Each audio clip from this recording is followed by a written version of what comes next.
Hello and welcome, I'm Arumba. Thank you for joining me. Let's play some more Warlock 2, the Exiled. Alright, I think we're ready for the next turn. Rise Witch. 5 population. Now, that's significantly stronger than the previous town we were looking at, and also neutral. You can see there by that indicator that it's an undead town. It seems like on a dead world that undead is the most common neutral town type, which kind of makes sense if you think about it. Alright, so we still need to finish our path here. Notice how we've got 0.5, 0.5, 0.5, 0.5, 0.5, but there's that one that still costs 2 movement. We need to finish that. Hopefully as soon as Ratcliffe becomes 5 pop, we can build something there. So we'll do that. Let's see. Construction is complete. We got our training grounds, which does what again? Oh, excellent. So we can make new units. We can make the seasoned Goblin Spearmen. We can also make the Goblin Sharpshooters, which are an upgraded version of the Archer. So this does allow us to use upgrade mechanics. Let's see, we can go to our unit list. That's what this star means. So we have a spearman, and he can be upgraded. This is interesting. I see. Best archers in the world. Why is that showing the Goblin Archer when I clicked on the spearman? We are here. See, sometimes when you tab to a different world, it just goes to a completely wrong unit. I don't know why. But we can upgrade anywhere. You don't have to be within your own borders or anything. You can just select an upgrade. 100 gold lets us upgrade him to a Stage 2 Seasoned Goblin Spearman. He will have increased stats. He'll have 15 melee damage and 35 hit points, where right now he has 10 and 22. He does maintain all of the same blessings and buffs and anything else that you've put on him, so there's always that. In general, I think that if you have the money, you should pretty much always upgrade your units. And we could put some other perks on some units, but I think we'll avoid that for now. We will upgrade these archers, though. So these guys are going to go from what to what? 6 damage. Well. Yeah. I think we've already put 1 upgrade on them, so they might be a little bit stronger. Not sure exactly what the base damage is, but doesn't matter, they're better. Let's take it. And interestingly, it also appears to be a full heal when you do that. And you can use them that turn, which is very powerful. Okay, so let's focus on some of the other things before we worry about moving units. We've also finished the Alchemy Laboratory, which does what?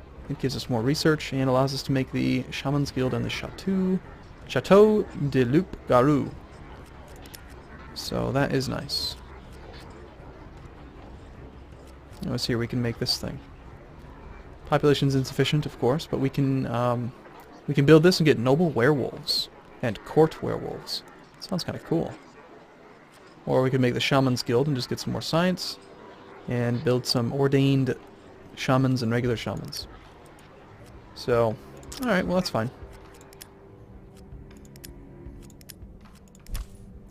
That was that new unit. And now we get to control our bears. I think we're going to let this one heal since he is a bit low. So we'll have him rest this turn, but the other ones we will be offensive with. This is Hills of Death. Dead Hills. It's kind of expensive to move through this terrain, but we can still hit that guy. And our nice little guy, the Rat Prince. You know what's interesting about him? He doesn't... Yeah, because of his pillage, he just costs pure food, which is really perfect for us. Yeah. It's a critical hit. He's getting kind of low on life. Hopefully he doesn't die to the zombies and the skeleton veterans. They're very strong.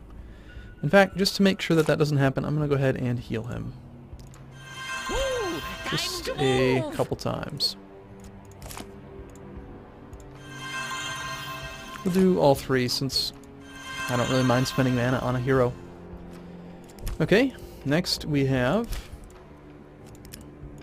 the Archer. Can shoot the zombie. We'll actually manage to do 8 damage. 8 damage to either one. They're both zombies. They have so much life.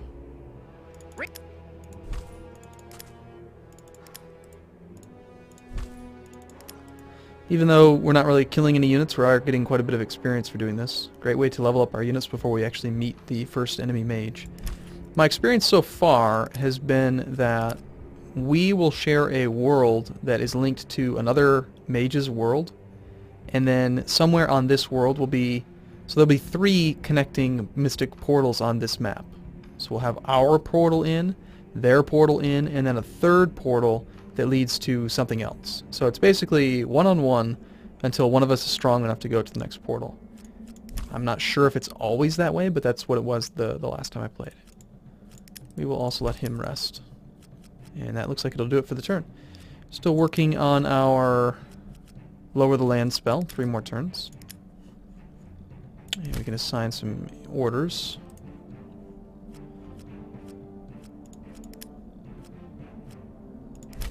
Apparently you have finished all of your tasks. I never did tell you to do something, apparently. Alright, well, let's bring you up and have you play with everyone.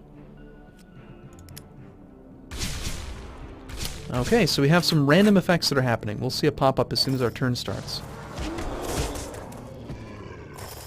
Those would be some summoned units. They're just new camps that we're going to have to clear that cause you to have to keep a couple units behind. Oh, they almost killed our guy. Are they going to kill him? Please don't kill our guy. I don't want to lose him. It's a good thing we healed him. He almost died. Alright, so the nests of terrible flying creatures have appeared everywhere. It is necessary to clear this invasion from the land. So we can see we've got wild serpents. And it's not just wild serpents. Notice it's a wild serpent's snake's nest. So not only is there a unit, but there's also a camp beneath each one of these things that we have to clear out. This can throw you off guard, especially if you don't rapidly build towns like I did, but we can use the towns to help clear them out. We'll need a unit, any unit, to actually clear out the camps. Once your towns get big enough, you can actually have them positioned in a way that multiple towns can shoot at units like this. For instance, if they're this close, once this one's full size, it can have, actually I think it already does, it has 3 attack range. So it can go 1, 2, 3 out to here. This one will be able to go 1, 2, 3 out to here. They can almost protect against melee attacks, but this is just a little bit too far away for their scrapberg to be able to hit. A merchant of rare artifacts has come to your domain, offering to sell us Deathbane, which is a type of artifact armor. It increases resistance to death magic by 25. 97 gold. Well, I don't like that I can't click off and go look at my heroes to decide if that's a good idea or not. We are fighting some deadly spiders that do death magic damage. We're also fighting undead, which I believe some of them do death magic. But I know that the next type of hero that's going to show up is going to cost a lot more, so I'd actually prefer to save up my money for that opportunity. Sharpshooters! Alright, so Sharpshooters! I think we're going to go ahead and back you up by 1. Get you off of these plains of death. Probably not the smartest place for you to be. And we'll shoot one of these zombies. It also has the added bonus of not making him not lose any power. That aura that the zombies have is a 1-tile aura. Sharpshooters! So we do quite a bit more damage without having that way. Okay. Monster-eating spiders. Those are the ones that are kind of weak, I think. Yeah, I'm only 10 life. Attention! And they're on Hills of Death, so they're actually taking damage each turn. It's kind of funny. We'll go ahead and go up there and we'll get ready to clear out that camp first. This little bear, I think we're going to get you out. We're just going to have him run as far away as possible because he needs time to heal.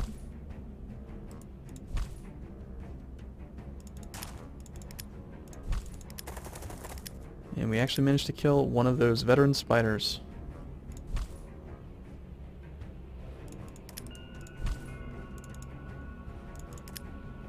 Still have a little bit of movement. We can attack these skeleton snipers, which are an advanced archer, 34 hit points. They do a fair bit of damage, and they've got support, so that's not fun. Yay. Do you get regeneration now? Okay, maybe not. Perceptive seems okay.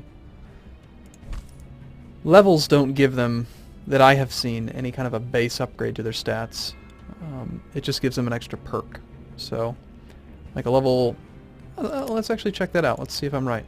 We have a level 4 bear and a level 2 bear. This one does 13 damage, this one does 13 damage, this one does 13 damage. Yep, it's just the perk.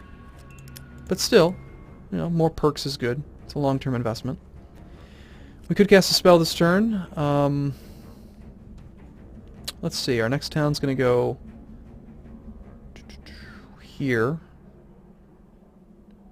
We don't really have any blight, plains of death to worry about. And then the one after that would go well right there. So why don't we cast a spell? Nope, not research. My bad. We'll cast Fertile Lands up here. You can cast it on enemies. You can cast it right on their town. There's nothing stopping you from doing that. We've just completely gotten rid of all that blight. In my mind, it's blight. I've played a little bit too much Warcraft, I think it was, that had blight. Reminds me of Zerg Creep also. Alright, so we might want to go back to our hometown and actually queue up just some kind of a unit that we can use. If we get another sharpshooter, perhaps. Yeah. We need to make ranged units to actually shoot those down. And it is queuing up. Queuing that unit up behind a couple more settlers, but...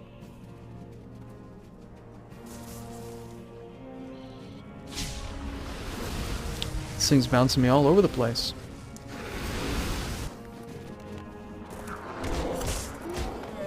That didn't feel good. I love that regeneration on these guys.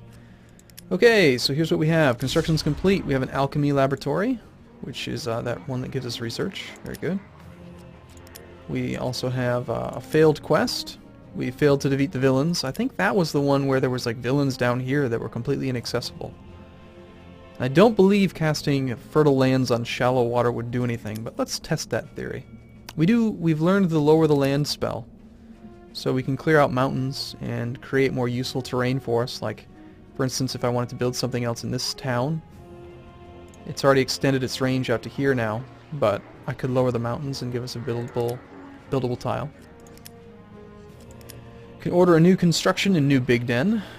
Let's see, we've got mostly food here. We've got the pig farm, the granary, and the regular farm. We can now build a mill for quite a bit of extra upkeep, but that sounds pretty worthwhile. That's the only accessible tile, so this is a spot where we definitely want to cast that spell again. We're going to cast Fertile Lands up here and fix that problem. I could cast it here and get all the tiles, but that's already forced. I'm just going to cast it here so that it's within our territory and costs less mana. Just costs 20 that way. And now that mill won't cost retarded amounts of upkeep each turn. Okay, so we will go ahead and fire at all of the things.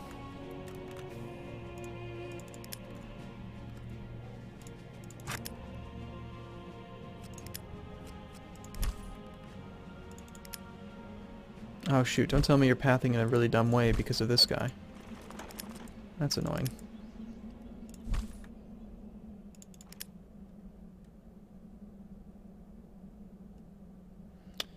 So if we're going to go here, that's going to really restrict our ability to build something here. 2 up, 2 over. And I guess it's just going to have to be where we put it, because I want to maintain that grid format. And we can easily fit one right there, which is just perfect. I think it'll really capitalize on the grid. It would be really cool, and maybe there is a way to expand and make new tiles, completely new ones. I don't know. I guess I haven't actually gotten that far into the game. But yeah, you, sir, are going to go to here. Ready to shoot something? Glad to hear it. And you're getting a little bit injured, so I think we will back you off into the Dead Hills. Just 1 tile, so you can heal up a little bit. And you, sir, really do need to get out of here. Kind of getting really low on life. If we can get this guy dead, then we'll be able to let these bears heal. Or if we just scare them away, a couple tiles. That costs 2. Kill him there. Now you can heal. You can also heal. And you'll clear out the spider's nest. We've learned Harvest Blessing. Awesome. So we picked up a spell, and we didn't have to spend any research or time to learn it. And Harvest Blessing is actually a pretty good spell.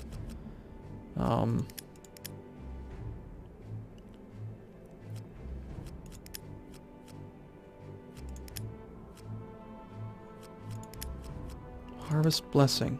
It's a tier 2 wizardry. And we only have one spell in wizardry, so it's really useful.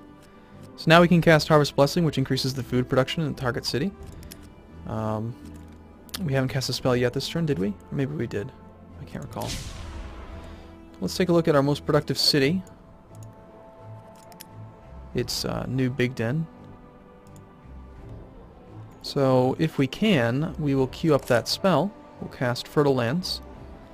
No, not Fertile Lands. Harvest Blessing costs 65 mana, so never mind. It won't let us queue it up, but it is a slow spell to cast. It's 2 casting times. You gotta queue it up for 1 turn, and then on the 2nd turn you can cast it. This will increase our food production in that town by 50%, and it costs 2 mana per turn to maintain. So it's a pretty good deal. Especially if you have incredibly, like, food-focused towns. Just have you heal. Spear? Oh, you know we spears, yes? And that will do it for this turn, it looks like. Okay, can you get any further away? Should we worry about? No, I'll just keep you in the hills. You're safer there. But I do want to go back to that other unit, this guy, and hopefully he will path in a more intelligent way now. And we're going to cancel this gnome settler and then add another one. I want to get this guy out first, because we need him to clear out these 3 things that are all over the place on this map. Alright, well, I'm going to take a break here, and I look forward to seeing you in the next video. Thanks for watching, everyone. See you soon.